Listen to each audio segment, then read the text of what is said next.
তো রাতের বেলা ঘুমন্ত অবস্থা ছিলাম, আমরা রুমে ছিলাম 4 জন, অফিস রুমের পাশের রুমে ঘুমাচ্ছিলাম 4 জন। হঠাৎ ওই ইয়ার শব্দ শুনতে পাচ্ছি, আগুন হলে যে বিভিন্ন ধরনের শব্দ হয়, টুস্টার শব্দ এরকম শুনে আমরা ঘুমের থেকে আচমকা লাফাই উঠছি।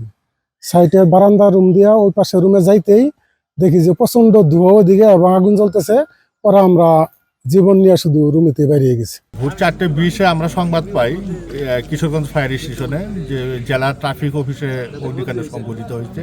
সাথে সাথে আমরা 3টে ইউনিট প্রেরণ করি, 2টি পানিবাহী গাড়ি, একটি টানা গাড়ি, সেকেন্ড গাড়ি আর কি। এখানে আসার পরে স্টেশন অফিসার সাহেব উনি দেখতে পান যে আগুন একটু বড়, তার পক্ষে একার পক্ষে নিয়ন্ত্রণ করা সম্ভব না। পরবর্তীতে তারা সাহায্য চাইলে আমরা করিমগঞ্জ ফায়ার স্টেশন থেকে 2টি ইউনিট প্রেরণ করি। এখানে প্রায় ঘণ্টাখানেক চেষ্টায় আগুনটা নিয়ন্ত্রণে চলে আসে। জেলা ট্রাফিক অফিসের বিভিন্ন রুম ছিল, এখানে অফিস রুম ছিল, গারদখানা ছিল, তারপরে ব্যারাক হিসেবে ব্যবহার করত, মহিলা বিষয়ক অধিদপ্তরের কাগজপত্র ছিল, তারপরে ডিসি অফিসের কিছু নথিপত্র ছিল। এখানে আগুনটা দ্রুত ছড়ানোর কারণ হলো একটা টিন শেড বিল্ডিং, আর টিন শেডের নিচ দিয়ে বাঁশের চাটাইয়ের ছিল সিলিং, যার ফলে আগুনটা দ্রুত এক মাথা থেকে অন্য মাথায় চলে গেছে। এইভাবে আগুনটা বেশি ছড়ে যায়। আর কারণ আর উদ্ধার এখনও বলা যাচ্ছে না। আমাদের একটা কমিটি হবে, এমনকি ট্রাফিকের একটা কমিটি হবে। এই কমিটি তদন্ত করে আমরা বলতে পারবো অগ্নিকাণ্ডের কারণ এবং ক্ষয়ক্ষতির পরিমাণটা।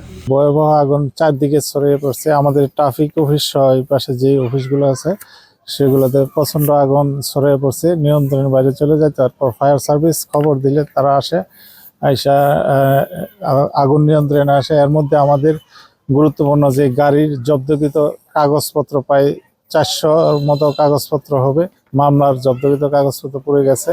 আমাদের ল্যাপটপ, কম্পিউটার, তারপরে ওকিটকি ল্যাপটপ, কম্পিউটার এবং প্রিন্টার মেশিন, ফটোকপি মেশিন এবং আমাদের যে বডি অন ক্যামেরা, বেতার যন্ত্র সহ সব যতগুলো রাখা ছিল এগুলি সব পুরো একদম ছাই হয়ে গেছে, কোনো কিছু অবশিষ্ট নাই। তাছাড়া আমাদের যেই এখানে যে ইয়া ছিল সরকারি মাল,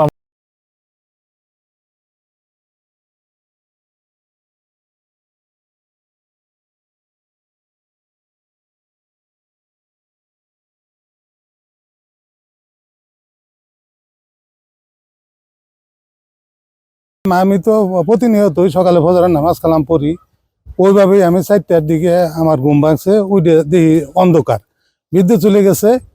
তারপরে দেখি যে আমি শ্বাস প্রশ্বাস টানতে পারতেছি না, কারণ মশারি নিচেতে বাইরে দেখি যে ওই অফিস রুমে উপরে আগুন।